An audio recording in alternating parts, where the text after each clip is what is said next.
It'd be like, no, it's different though.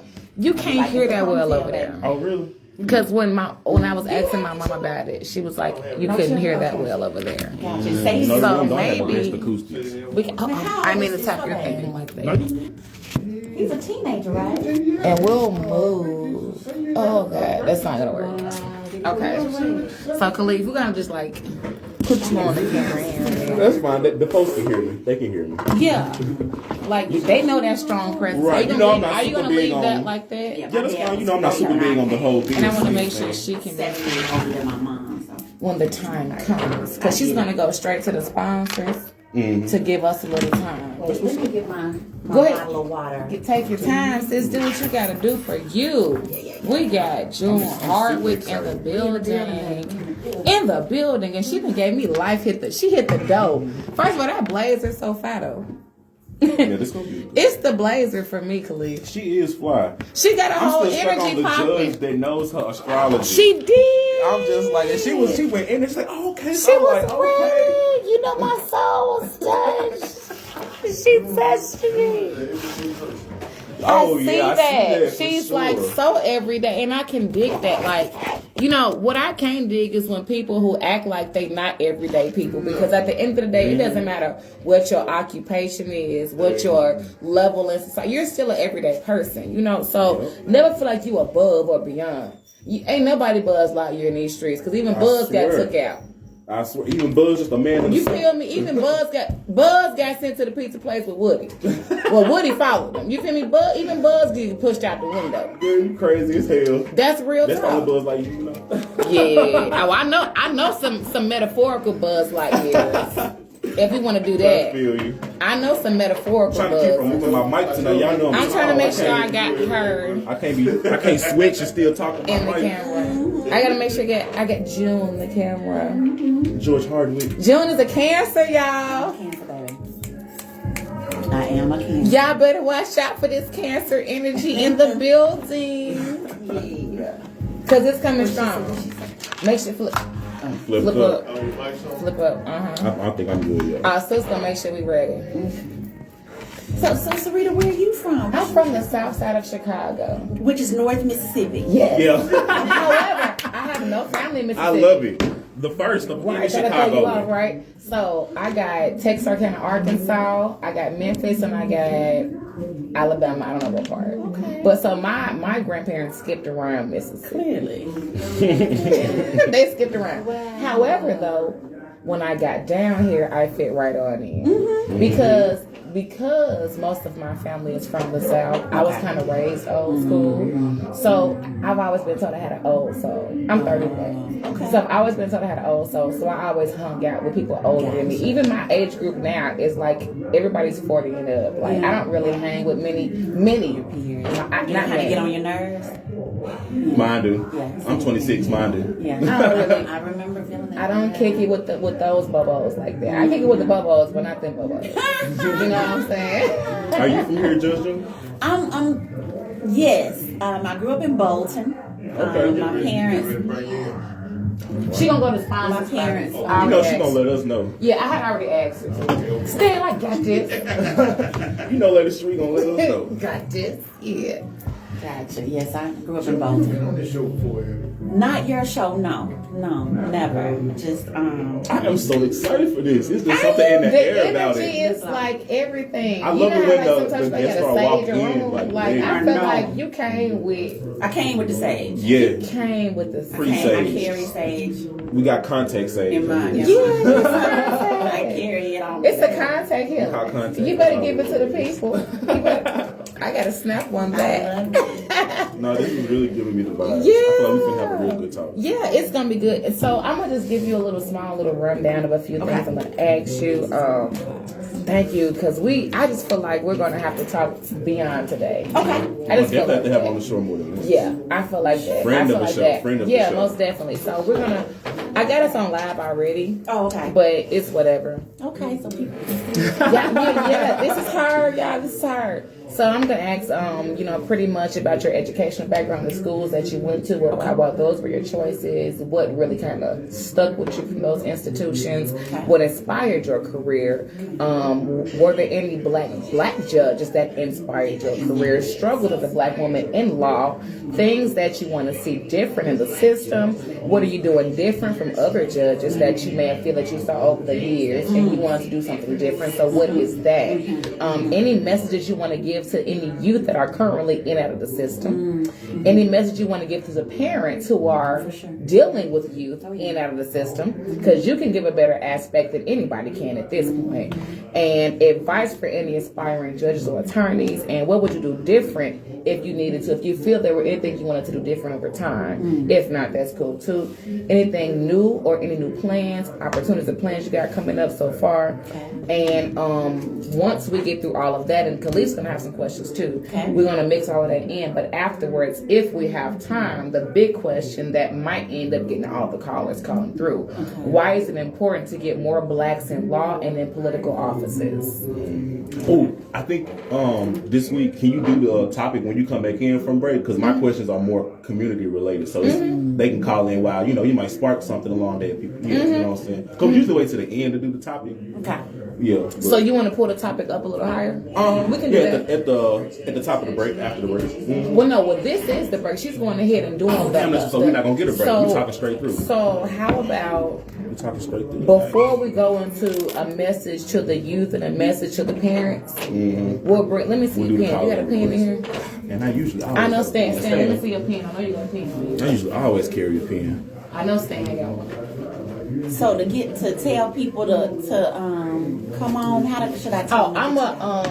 If they want to call in, that's the number to call in. My son in Virginia, I want him to okay. Get on Facebook. So what do I tell him? I'm a follow you. Because we don't have and it's public though, so tell them to follow me.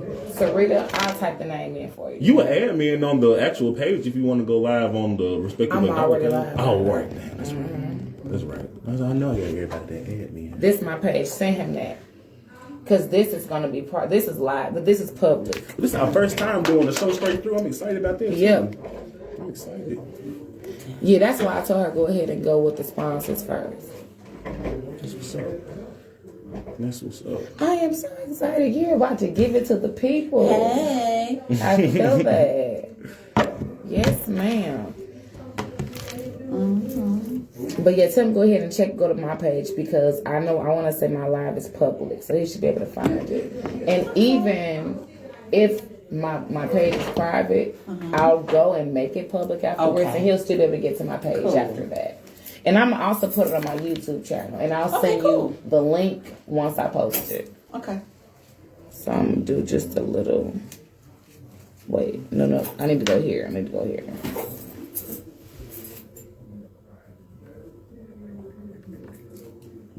There you go. There you go. Thank you, baby. I was so finna do feel like it was my. Yeah. I know. Yeah, we were. Hey, yeah. Okay, here we go. 1 minute, y'all. I can't hear nothing over there. These don't look like Stanley, why I can't hear? Lake Torrey. That's why. Let me act like I know how to work some stuff in here. Barely. I am so happy to be here. We got June in this thing, y'all. Did y'all? My nails popping. Thank you, sis. Y'all used to play Tekken on PlayStation. She June. She gets to fighting. You used to play Tekken. You play Tekken on Play. It's a fighting game. It's a girl named June. And she was like, she did a little move and you do the combo. Everybody mic up. Okay.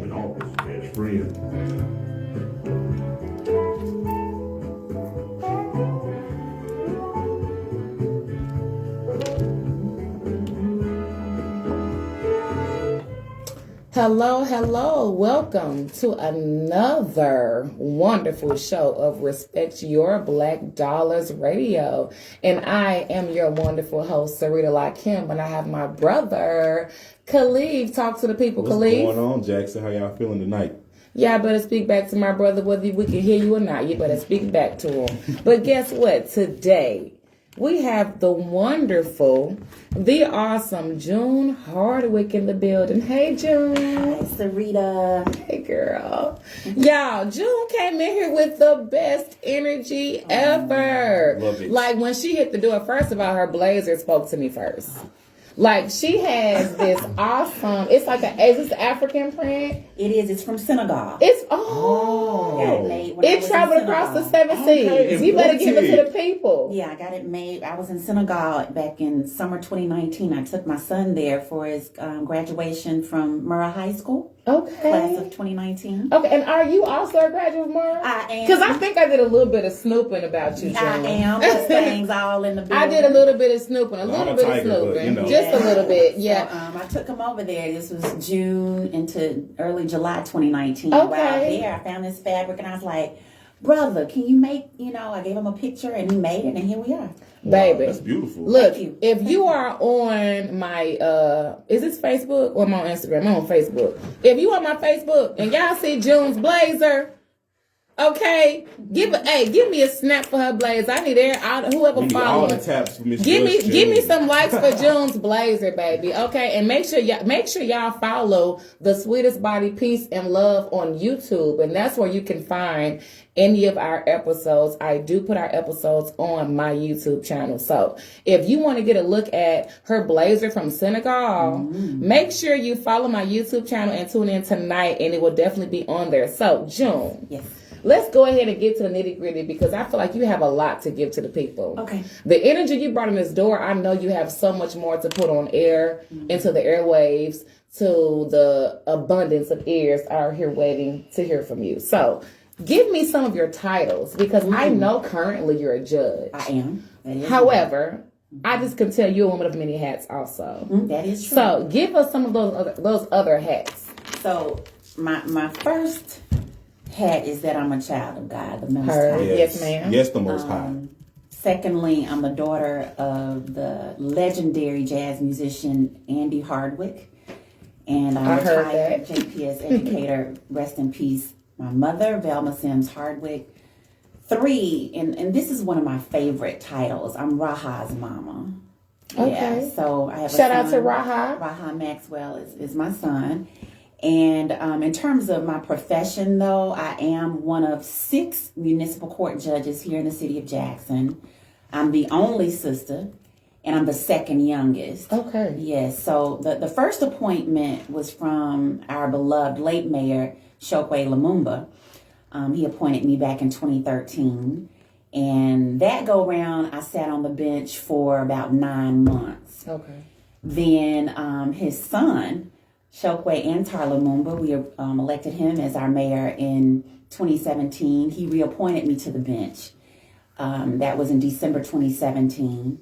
And I started back on the bench January 2018. And then the city council unanimously voted for my reappointment to the bench about 2-3 weeks ago. So it's an honor and a pleasure to serve as a judge. I have my own private practice. September 2011 marked 10 years that I've been in private practice. So on the private practice side, I don't take any more felony cases. But misdemeanors I can stomach. Make sure y'all listening to that. Don't yes. call her for no felony, Don't, felony please. cases. She It's cannot painful. take them. And then, because I don't get the calls for just a simple drug possession. It's deep. It's the murders and the rapes and the aggravated assaults. Gotcha. Then personal injury cases. We expanded our practice to personal injury back in 2017. I draft wills, powers of attorney, and then you have expungements. I love preparing expungements because that makes it a little bit easier for ex-offenders to get jobs. Gotcha. They serve their time, and for those charges that are expungible, then I can help them. I'm also a public defender in the big town of Utica, Mississippi. Okay. And I've been the public defender there for 10 years. So those are a few of my hats, yes. Great. That's very impressive. Thank you. Very. That's very impressive. You put in that work. A lot. You put in a lot of work. So about how long would you say you've been practicing law? Okay, so I received the news that I passed the bar in April of 2007 and actually started my practice in May. In fact, the late mayor at that time, Chokwe Lumumba, his law partner was Harvey Freeline, and they shared office space on Mill Street. And Baba Lumumba allowed me to set up shop there briefly, but I ended up becoming a public defender in July of 2007, and I did that for 4 years. So it's been a total span of 15 years come May. Okay. Okay. That's good, though. Thank so you. 15 years, that's not a small time. It is not. Look, Khalid, 15 years ago, what were we doing? We was in high school. Right. I was 15. Baby. I was 15. We still babies. I was in the band at you here.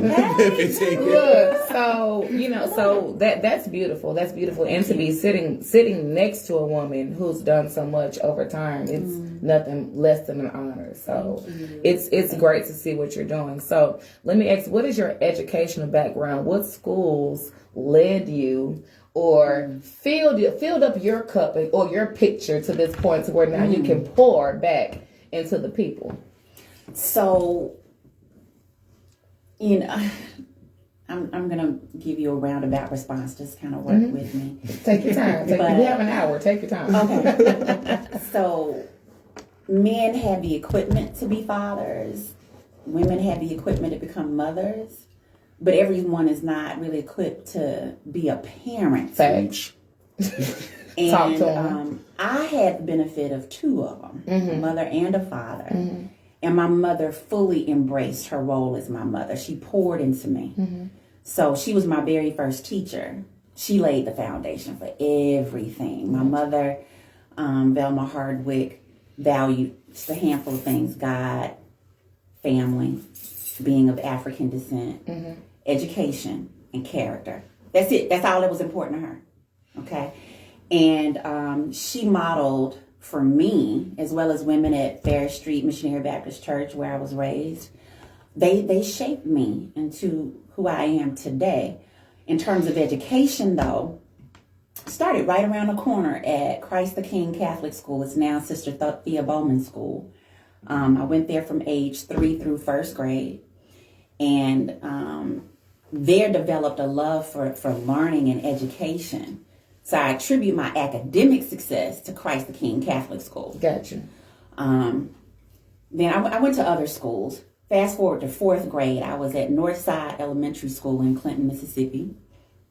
And this amazing show premiered on NBC Thursday nights. You may be familiar with it. It's called The Cosby Show. Of course. I'm a Cosby kid. Are you? Okay.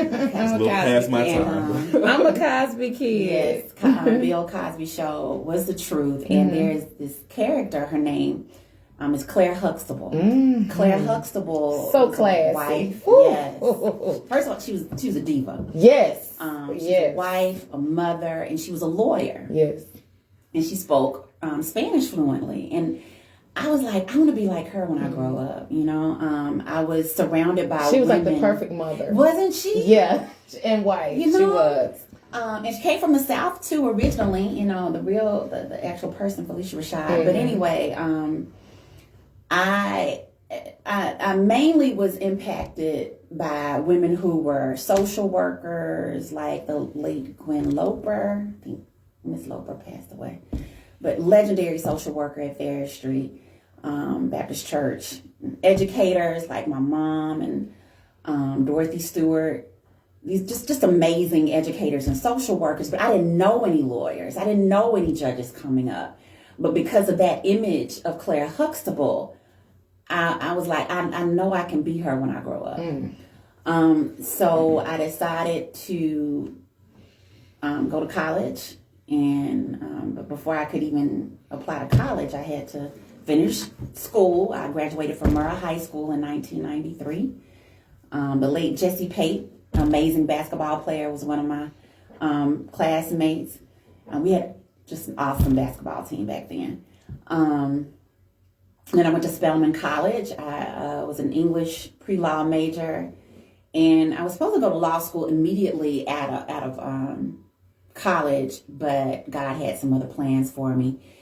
And what second prepared me for law school was graduate school at Clark Atlanta University. And I have a master's in international affairs and development. My concentration is in sub-Saharan Africa. But I ended up moving back here in 2001 with Raha. His dad and I had split up, had one class left in grad school. And I was like, what am I going to do with this degree? This is a super dope degree. What am I going to do with this in Mississippi? And it turns out that our numbers reflect the so-called third world, the developing world. Okay. Our babies are dying at alarming rates before age 2. In an industrialized nation. Women sisters are still dying during childbirth. Our obesity With rate. all of this technology and all of this stuff, that's supposed to be here to assist, but continue. So I was like, okay, God is gonna figure out a way for me to incorporate this knowledge that I have here, and I guess it informs that work, that graduate work informs my work as a lawyer and as a judge. Came back here and I taught school at Sywell Middle School for a year. Then I went to law school. Shout out to Sywell. Yes. You went there too? I did. We did great school. I was one of the IB teachers. And I see my students now and I'm like, wow, they're so great. And went to law school at MC Law. It was not my first choice, but it made sense. It was practical. Because at that time, when I applied to law school and started law school, Raha, my son, was 2. And I needed to be present for him 24/7, 365. And there you go. So that's how I got here. And what is key for any career, any profession, is a strong academic background, which requires strong principals in schools, strong educators. And unfortunately, new students these days don't really have the benefit of the principals and educators that I had. Right. Shouts out to Dr. Theophilus King. He was a math teacher at Murrah, and then he ended up being one of the principals at Sywell when I was there. And it's brothers and sisters like them that crank out scholars and great people like us in this room. Yes. Yeah, most definitely. So you kind of already answered the question of what inspired your career. It was Miss Claire. Felicia. Shout out to Felicia. I would have never guessed that you were inspired by that, though. Like, but that's very interesting. But as she says it, though, as she was saying it, it started making all of the sense ever, though. Yeah. Because you kind of have that. All of those things that you say you took from her, you embody those truly. Yeah, I can feel that. See, I can feel that. Most definitely. So it threw me off. But as you kept talking, I'm like, oh yeah, I get that. It makes plenty of sense. Very classy, and I can see the class in you too. Yes. So no problem, baby. So were there any? Okay, so initially I know there were no black judges, but over time, did you start to come across some black judges that started to kind of give you that, okay, well, maybe I can do this? Because I know once I kind of reached like my teen years, a lot of judges were on TV and some were black. So did they have any impact, or did you know of any that kind of gave you that extra push or showed you, well, man, maybe I can do that? So I can't say that I had ever a burning desire to become a judge. Okay, it just happened. It kind of did. It was thrown at you. So one of my colleagues, he's an elder. He's been practicing over 40 years. At the time, he was also a New Horizon Knight. I'm a member at New Horizon Church International, pastored by Bishop Ronnie Kruger, Sr. Shout out to Pastor. Yes. And so Mr. Jordan and I worked in Utica together. At that time, from 2012 when I started until maybe 2018, he was the judge there and I was the public defender. I'm still the public defender there. But when Baba Chokwe ran for mayor and won, he was like, you think you could put a bug in his ear to consider me for a judgeship? And I was like, sure. And I did. But Baba Chokwe ended up talking about, June, would you be interested in a judgeship? Oh. And I was like, okay, yeah. So yes, it was thrown at It you. just happened by So chance. yes, it was thrown at you. It was It kind of just like dropped in your that, lap. you know. Okay. But it wasn't. I had a burning desire to be a lawyer, Right. But it wasn't necessarily the judgeship. And, Got you. And I'm obedient generally to the Spirit, and I allowed a God kind of just guide my steps, and that I believe was a part of me being obedient. You know, but it is troubling in the state of Mississippi for us to be almost 50% of the state population. That it's under 900 black lawyers in the whole state. Wow. That's like teeny tiny numbers, right? Yeah. I'm one of 874 black lawyers, I think it is. I don't know the numbers of black judges, and I definitely don't know the numbers of black female judges. What I do know, though, is most courtrooms that I enter all over the state. I'm not just licensed to practice here in Hinds County. It's all 82 counties. And Hardly ever see black judges. It's a crisis, basically. It's almost a crisis. Now, but, you know, Central Mississippi is unique from Warren County over here to Hinds County. You know, now there's a sister judge in Warren County, Toni Tourette. We went to law school together. She used to write for the Jackson Advocate, I believe, when she was in law school, or the Mississippi Link, one of them. Good people, good sister on the bench. But in terms of, you know, judges here in the Jackson area, here in Hinds County, I've appeared before Judge Tommy Green, who's announced her retirement. Amazing sister. We appreciate her decades of service to public service. She was a state legislator. She's, you know, a lawyer Shout with out, John sis. Walker. Yes. And she's now our senior circuit court judge, black female, yes, right? Ma'am. But now, Stanley pointed this out earlier when we were just chit-chatting, that we have, how many? We had two sisters on the Hinds County Circuit Court bench, Adrienne Wooten and Faye Peterson. And I know both of these sisters. You know, but they weren't on the bench when I first started practice 15 years ago. So it was just Judge saw. Green as a sister. It's something you saw develop. You got to see all of these people Right. You got join the in. side. If anybody wants to call in and say anything to June or ask any questions, you can call in at 601-948-5950 or 601-948-5835. Khalif, you can take the floor, brother. Thank you, sister. My sister. So, Judge June, because I want to approach. I want to make sure that I'm Honor. addressing you Your properly, because you deserve that, my sister. So, Judge, you seem to be very centered in your culture. Yes. For sure. How does that work, being in a legal system that is so anti our culture? Oh, good question. I don't have a choice in the matter. What's like I can't even say the day to day, because it's really like a lifestyle, I'm sure, by this point. But like, what's just take me down that road. Like, what's it like being in those spaces, knowing that like you're standing not just, you know what I'm saying, for the law and, you know, judicialship, I guess you can call it, of this country, but you standing also for a group of people, like people that look just like you. You know what I mean? In multiple groups, like For sure, that black woman, then black woman. You know, and then on top of that, you holding down just for the black people too. Like you got some pressure, sis. Right. It's true. It's true.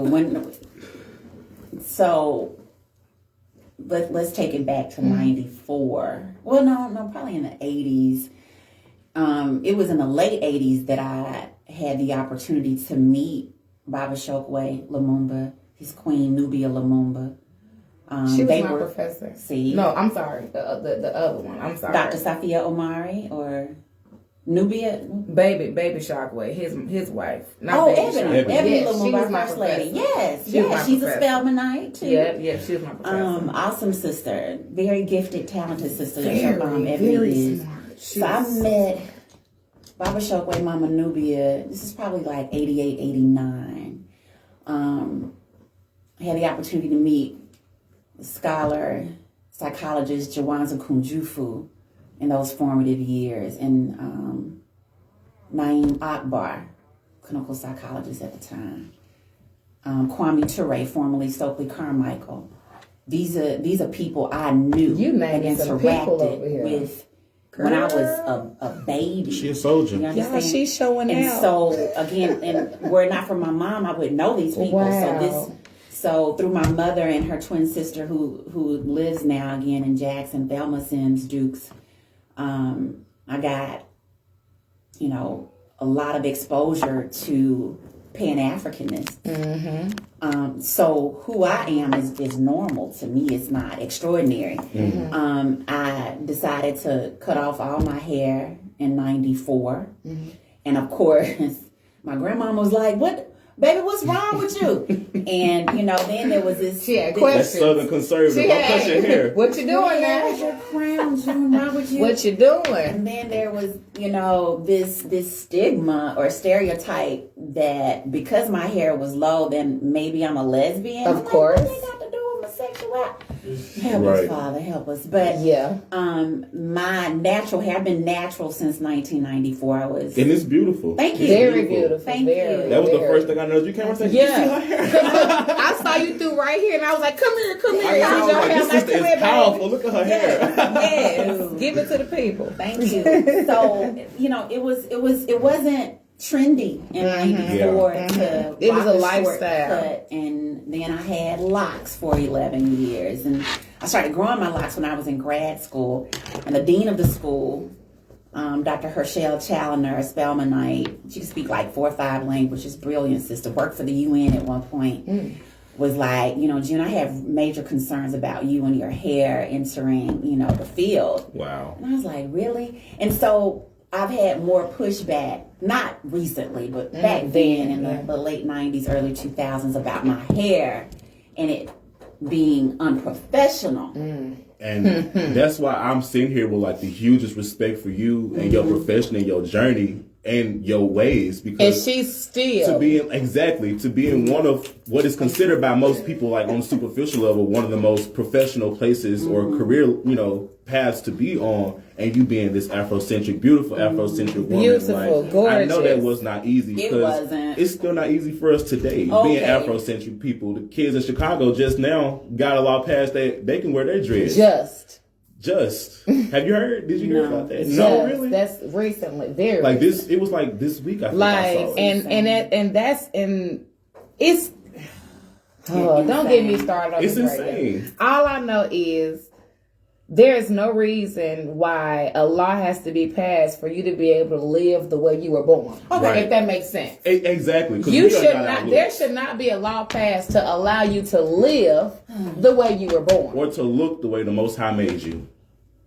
Goodness that's all gracious. it is. That's all it is. Because dreads and locks, that protects our hair. So why is it a law saying that that's a distraction? Why is there an approval for me to be black? I don't Questions know. that need darn answers. Seriously, like it's crazy. It really is. And so that okay. So let's go into this question then. But I wanted to finish the response. Go ahead. Because you know we all listen. Because I got something. No, go ahead. My hair is just a small thing. So when you ask, like, I don't have a choice in the matter, because my ancestors gifted me their DNA, yes, their melanin, as well as their guidance, love, prayers, and protection. So I have the distinct honor and pleasure of standing on their backs and their shoulders. I will clap if you want to bounce off the wall. That's what I'm giving a snap. I don't have a choice in the matter. Yes, ma'am. You understand? And so, You doing what you was called to do. Exactly. My mother struggled with my hair. My father, mother, sister, and brother don't have my hair texture. Right. So it's 100% unadulterated African hair. I can relate. You know what I Okay. mean? I can. And she struggled with it. And I had a stigma about the hair thing, and it took time to evolve into, fully accepting my hair and being okay with it in all of its forms. If I get it silk pressed, I'm still African. If it's locked or braided or twisted, still African. I can still be professional. Right. So I know that it's important in terms of images. Seeing Claire Huxtable for me on TV, because there were no shows like the Cosby Show back then, promoting That's why it's still black syndicated. images. Okay. In a And different world. successfully, So, they were successful too. Yes. Like, they were doing okay, extremely okay. Yes, sister, Very I'm much respecting so. you because you That wasn't pioneered normal. that. Thomas, I'm a lawyer with locks in the 90s. Yes. You pioneered that. And Well, I wasn't a lawyer then. Okay. I was becoming a lawyer. I became a lawyer in 2007. But it still wasn't popular or norm. Right. The norm to see, sisters with braids in the courtroom necessarily back in 2007. Yeah, Just braids. And I still respect that even still because, I'm 26 and I went to high school around 09 to 13. And Okay. hair, even, and that, I went to Jim Hill's all black school. But it was, we still, back then, the culture hadn't shifted to everybody being of themselves. Now it was still new then. So being in a space where I was starting to see people. At that point. Exactly. You were still called a be nappy honest. head, but I was starting to see like those seeds fall away or to be planted better. Okay. And I saw my peers be more experimental with their hair, more Africanized, you know what I mean? And it just came from other people we were seeing, you know what I mean? The older people that would come in and we'd be like, wow, these people are like this too. We can be like this.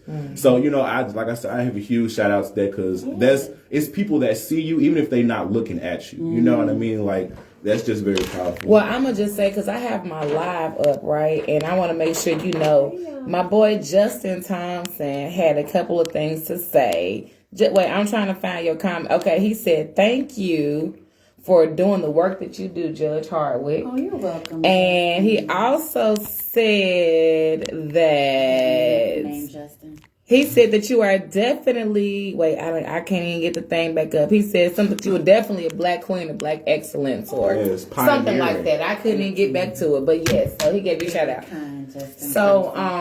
So my question was, what have your main struggles been in climbing the ladder of law as a black woman, period? Just being a black woman. How many no's have you gotten? Or have you gotten any no's for that? How many times has somebody tried to address you about your hair or address you about your wardrobe or address you about your blackness in this field of work that you've decided to make your career? And if so, how did you get through that?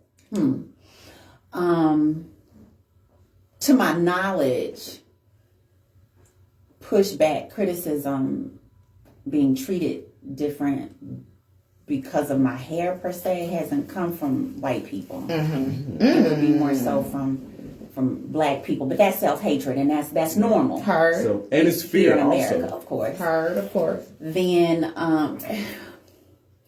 so I don't. Well, what my sense is for some ultra-conservative judges is an expectation from me to fight less for my clients, to not be a zealous advocate. So when I advocate, then I'm getting these strange looks when I'm just doing my job. That's all. That's it. That's all that I'm doing. But a bigger challenge than that, because that doesn't even bother. I don't even notice it very much, because when I'm in the courtroom advocating for my client, I'm in a zone. I'm in warrior mode. Right. So I'm not paying much attention to the prosecutor or to the judge, who's usually a prosecutor in a robe. Heard. Okay. Heard. But one of the big struggles, sis and brother, is convincing black clients to hire black lawyers. But there's this, myth And that we was just talking about that my white first show. ice is colder. We talked about that. We talked about that. And that's white so is funny. right. And there are over 800 black lawyers in the state of Mississippi. Why do you not have a black lawyer? Why are we not spending our black dollars with black? Together. Not even just with black. Why are we not spending them together? That's the real question. And it's so funny that you said that. That's the struggle for me. I would have never thought that would be a struggle for you. Honestly, for anybody that's a lawyer, but putting in that perspective when you say how large the gap is and the ratio. And see, she's not just coming from just a judge standpoint. She's also coming from the standpoint as an attorney too. So you, a highly educated attorney. So you can look at it out of more than one window. It's hurtful, and and then my colleagues can attest. All of my colleagues, sister and brother colleagues, can attest to this. When we come behind one of our counterparts cleaning up, they mess. You know, it's and you didn't. This didn't have to be a mess if you would have hollered at me in the first place. Yes. I'm gonna take care of you because I have a vested interest in your outcome. Yes, you're I my have sister, all you're my the brother. care I want us for to you. win. Yeah. Queen, it's like watching Family Feud. You're rooting for the black family every time. Am I the only one? We almost had that discussion every week, don't we? Hey, I'm rooting for the black family. I don't care. Don't let it be two black families. My feelings hurt. I gotta pick one. Right. But we should definitely be sharing our dollars, hiring our own professionals, consultants, service workers. Why not? Keeping it in the family. Understands us better than ourselves. Man, I'm gonna tell you, them I don't mean no harm, but Mexicans keep it in the family. They do. Oh, everyone does. Chinese keep it in. Asians, I'm sorry, because I don't want to be, grammatically incorrect to anybody. Hispanics and Asians. I've seen some extra teamwork with them. I have a lot of friends that are also from other countries. But when it comes to us, we be like, and it's not, and I can't even say it's us. Stand black it's really more of businesses. an African American problem. Because I have a lot of homies who are from Africa. They're transitioning here, and they stick together. And they stick with us also. It's just us. But so last week I had, I don't know if you're familiar with the Village Kitchen. It's a wing spot here in Jackson. It used to be Country Kitchen over there by Tougaloo. Yes. Okay, now it's the Village Kitchen. Okay. One of my good friends, also like my brother, he runs the place. He's the owner. My husband runs the kitchen. Real good spot. They got really good wings, girl. When you go, tell them I sent you. Shout out to Tron and Warren. Shout out to Tron and Warren, y'all. And Flip. Get the Flip sauce.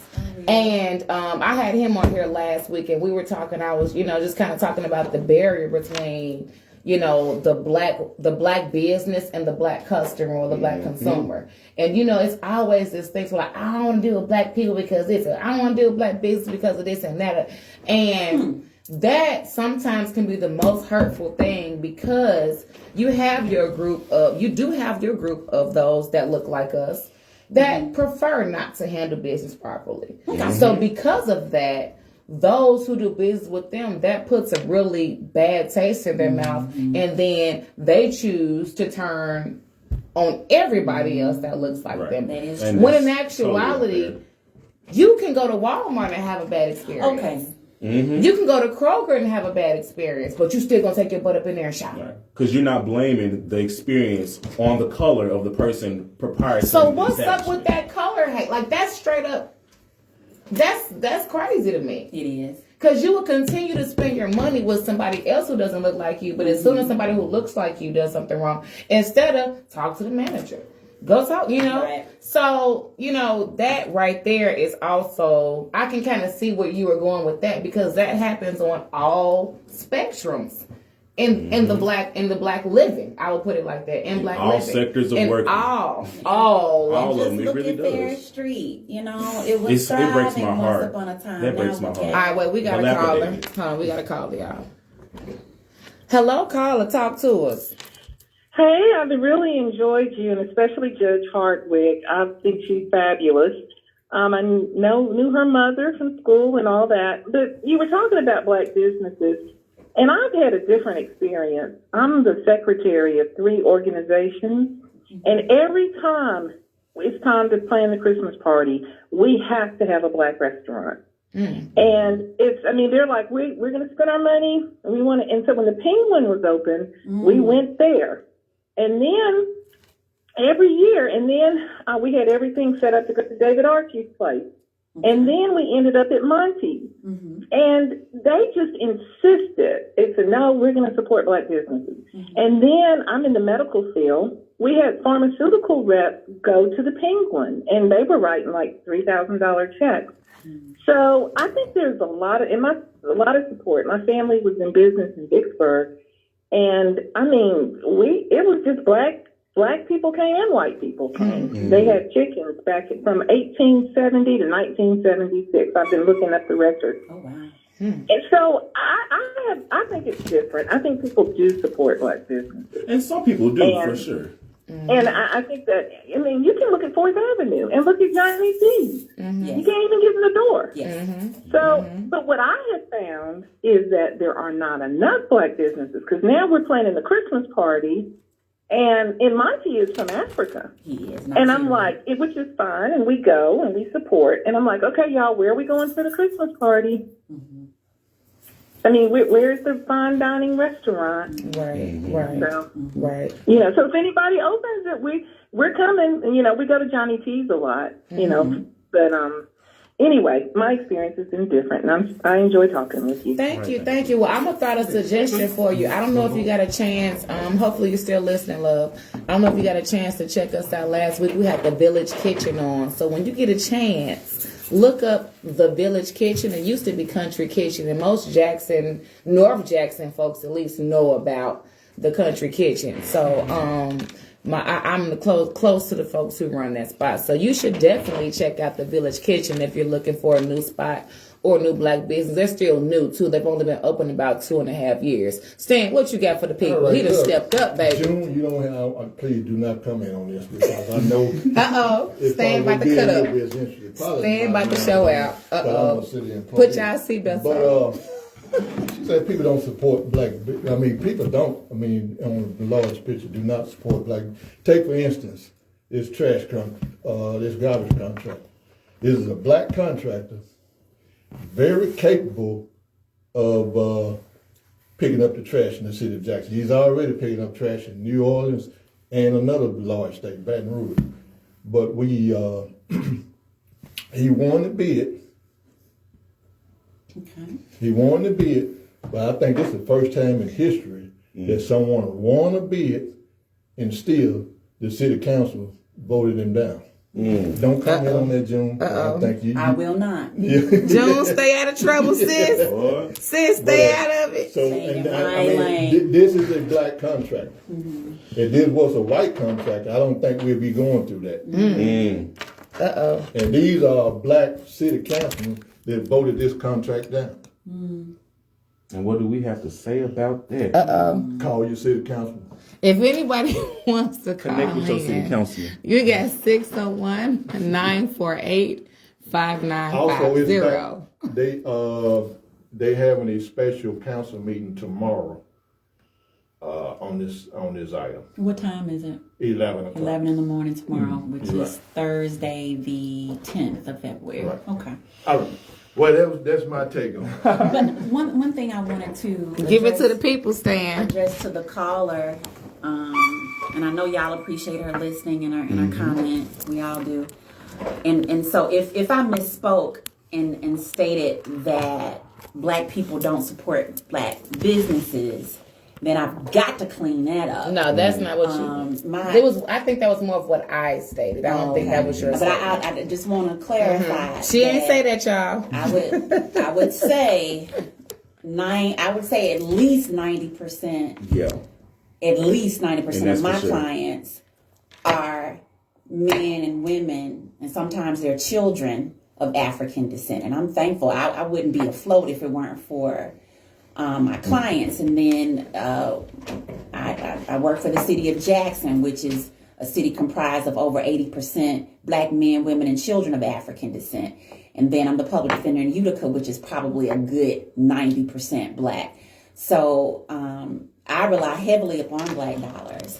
But my point is that it is incumbent upon we as African people to support our businesses. First of all, to support each other, first of all. That's the period. Talk to them. But then With one would come support together. our businesses, and then for those businesses with which we're dissatisfied, and always, well, typically for valid reasons, we have a reason to be dissatisfied. Then convey that to the owner. Yes, instead of just cutting up. You know what I mean? Instead of bad mouthing the business or chit chatting. That can be Or the way you going. support. I'm sorry to say this again, second week in a row. Going on the Jackson Foodie group and talking Right. hella smack. And we was on one of the shows I was on a few weeks ago. I was I'm telling over people that support comes in many ways. Many. It comes in, the typical superficial support, like we talk about you good, like we give you money. But support is also helping people when you see that they've fallen. And sometimes it can be just as important as giving somebody advice. That can be so helpful. Exactly. Like You know what I mean?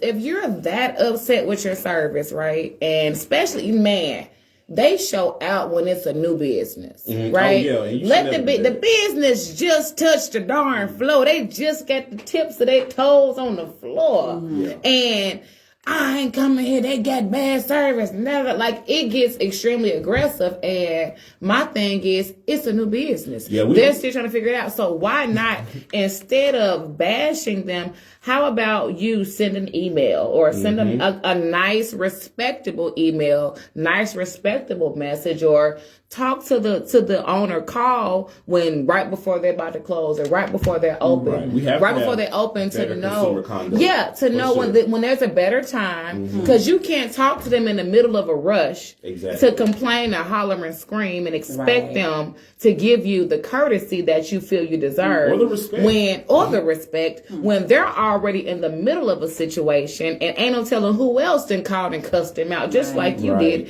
and you might been the straw that broke the camel's back, and then you want to go and complain and say bad service and this and that.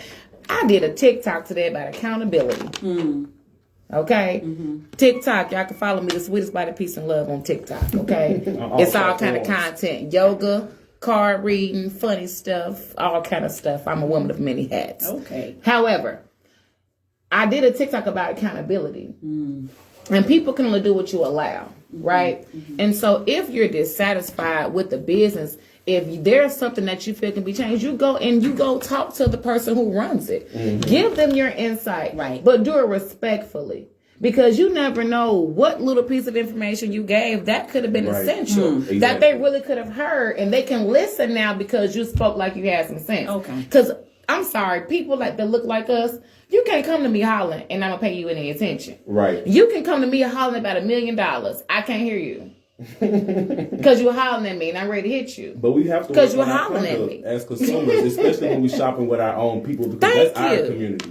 The better Thank conduct you. we have for our fellow business owners, and for even if we're not a business owner, still that makes our community better. Respect is You know respect. what I mean? If it's only us, it's us in here, so we shouldn't be acting like there's other people. You know what I mean? And that's real. You know what I mean? I'm a business coach. That's what I do for a living and things like that. Well, I'm pushing back to do my work for the city, but I'm a business coach, and I see that so many times. You know what I mean? That's a huge thing that I talk to my business owners. Please control your consumer conduct. Don't let your customers come here just because you know they want their money, because everybody's not your customer. Even if they are our people, they're just not. You know what I mean? Learn to That's what decipher the consumerism difference. is. You have to learn to decipher and that's the what marketing is for sure. But I definitely I can relate to what the caller said and what you said also, because I feel you on that. As a black business owner, I started out freelance marketer. All of my clients were women. I didn't get a male client until like 2 months ago. You know what I mean? Like, really.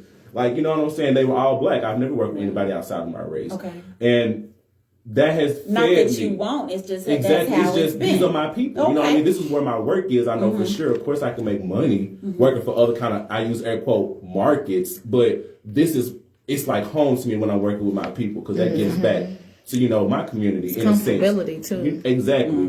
But I relate to that because also I grew up in a household where my father and my stepmother, they were each business owners. They own their own separate business. Okay. So to say that people don't that don't buy from black business, that's not 100% true. Right. But to say But that we there's a don't big properly complaint. support our black business, that is 100% true. You know what I mean? That is 100% true. Quicker to go and tell the manager, or quicker to cause a ruckus at a black Right. And- establishment versus another establishment. Right. So you preaching on that, man. You know, 'cause- you gonna act a fool. I'm gonna get that beef fired. Y'all Oh my know what I'm God. talking about. Y'all know how they go. Y'all done seen some of them videos of surfacing the Ain't no net. straight. I be telling my daddy, I know you're listening, Daddy. I be telling him that because I hate going places with him, and he knows it. Because every time he goes somewhere, well, let me see the man. And not even he can be in the establishment if he feel like he's not. My daddy's not. You don't put Daddy on blast because he's listening. And he's out there in other states where I cannot watch him go into other people's stores. Y'all, if you know that was me, I just snorted. I'm sorry. And I be on him. And I be on him because we are in business. You know, what if people come in the barbershop acting like that with us? We gonna beat them up. We can't get beat up in here. Come on. So, you know, but yeah. But Judge Hardwick, I want to ask you one more question now. This is going back to law now. I want to get your opinion on Brandy this. Brown gave me a shout out. Hey, Brandy Brown, She talking. my colleague. She is so fly. Brandy is a family lawyer primarily, and she's really good at it. Brandy Brown. Okay, shout out to Miss Brandy. That's my friend, y'all. I talk to her every day. Shout out to Okay. Miss Brandy. Go. So But fly. I just want to know, like, what is your opinion on being in a state so statistically downward? Ooh.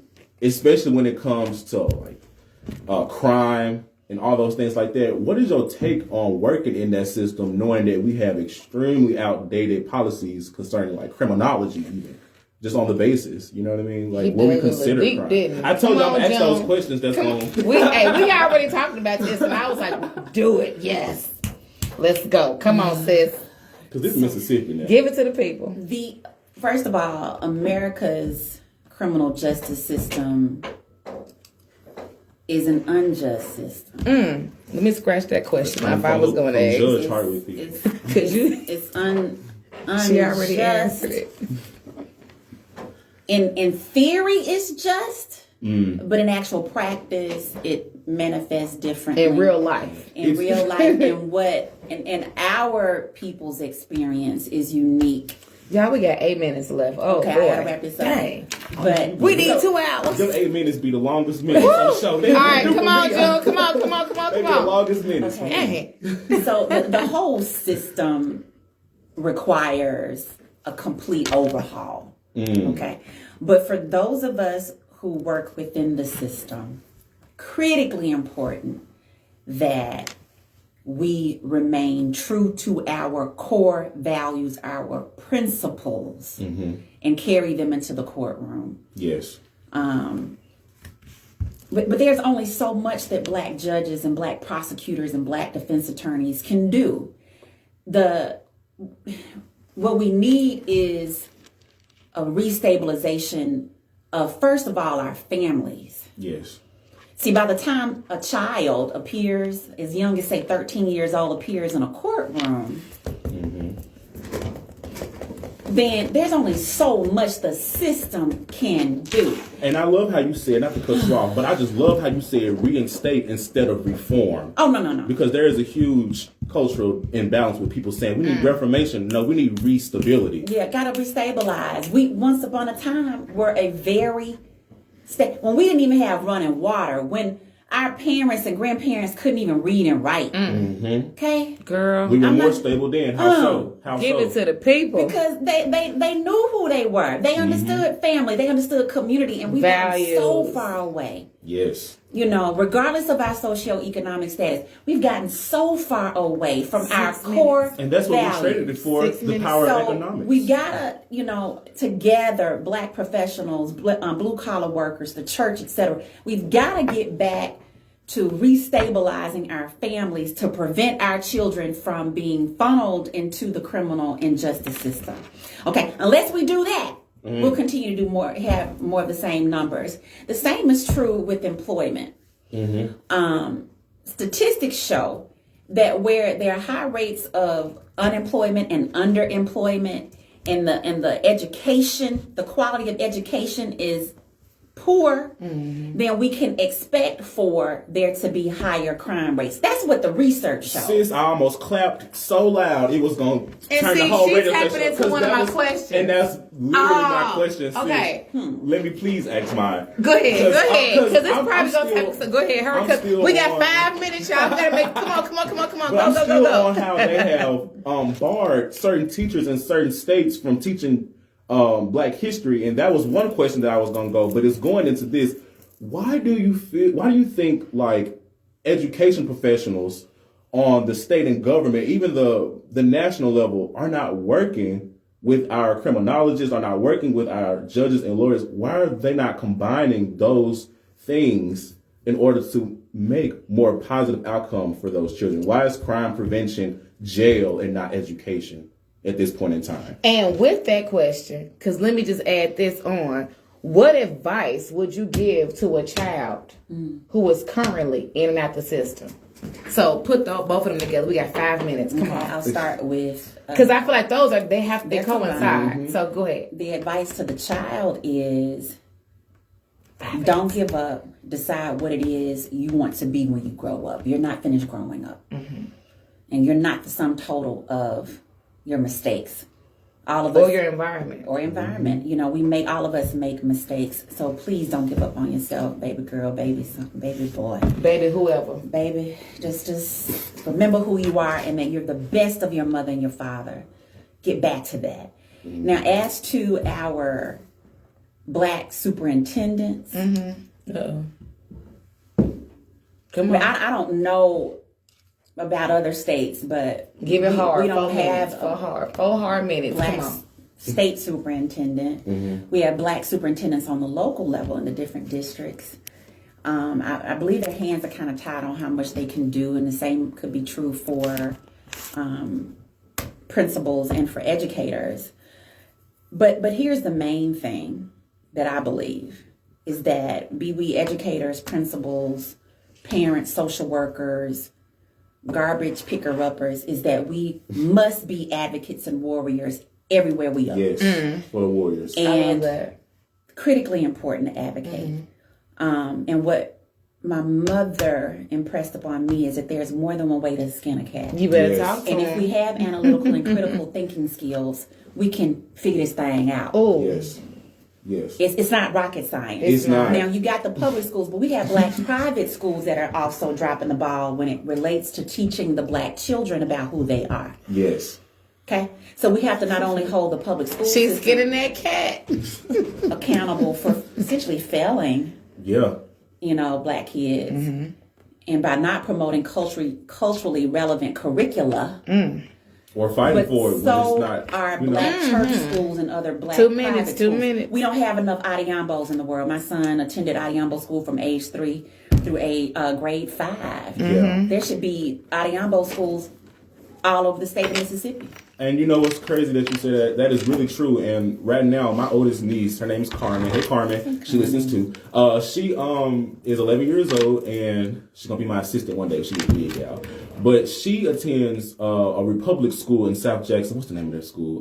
Reimagine Republic. A charter school. Right, it's a charter school. And she always correct me on that. But I have seen, and she was previously at Key Elementary. This is her first year there. First year. 1 minute. And she has come home so Afrocentric. Like, she wanted to do Hanukkah this year. Okay. I'm Hebrew. So, that was a huge thing for me. And, like, just to see how she is developing into a young black woman because of this school. And I thought that was going to be missing from her life in JPS. Khalif, sorry to stop you. June, tell other people how to find you and how to contact you if they need you for anything, any of the services that you offer real quick. We got like 30 seconds. Y'all can email me at jhardwicklaw@gmail.com. jhardwicklaw@gmail.com. My office number is 601-398-3441. That's 398-3441. You can also text that number as well. And just give me a call, shoot me an email. I'll be glad to help you. If I can't, I can definitely point you in the right direction. All right, y'all. Thank y'all so much for tuning in to another episode of Respect Your Black Dollars Radio. This was your wonderful host, Sarita Lakim, and my brother, Khalif. Yes, and you can catch Khalif next week, and you can catch me on the 23rd, okay? I'm 2nd and 4th Wednesdays. I did the last 2 because I had a little mix-up last minute. But we back rolling on our regular schedule. Another big shout-out to greatness, sitting to my right, Miss June Hardwick. Thank you so much for showing up. Like, I didn't even get a chance to ask all my questions because you came with everything that we needed. You have the best energy. You have a great light about you, a wonderful spirit. So we're actually going to have to get you back, okay? So I got your email. I know how to find you, sis. Well, Yes. Sheree waiting on that outro. Yeah. Hey, and y'all, I need this blazer she got on. All right, catch us next week, y'all. My brother will be here next Wednesday. So 8 o'clock, y'all know. Actually, every Wednesday you can catch Respect Your Black Dollars Radio. Have a good one. Good night. Good job, guys. Thank you so much for coming. That was amazing. Thank Y'all are you. hitting I the love post. it. Thank you. I'm learning. I got up there alone. I'm train of thought, but You did what Stan Come do. up there. Look, you did what Stan does. I was like, "Who's Stanley finna get in this thing?" I'm like, he about to start some shit. Yeah. All right. Yeah, because people do expect me to. That was so good. I love it when we don't get to all the questions, and we didn't get to. I asked you 2 questions that I wanted to ask. I love that when we do that. I love that because that means we're gonna save them for the All right, next wait, it go time. up, right? It go up or down? Back. Well, she cut us off anyway. Wait. No, he's talking about my life. Oh.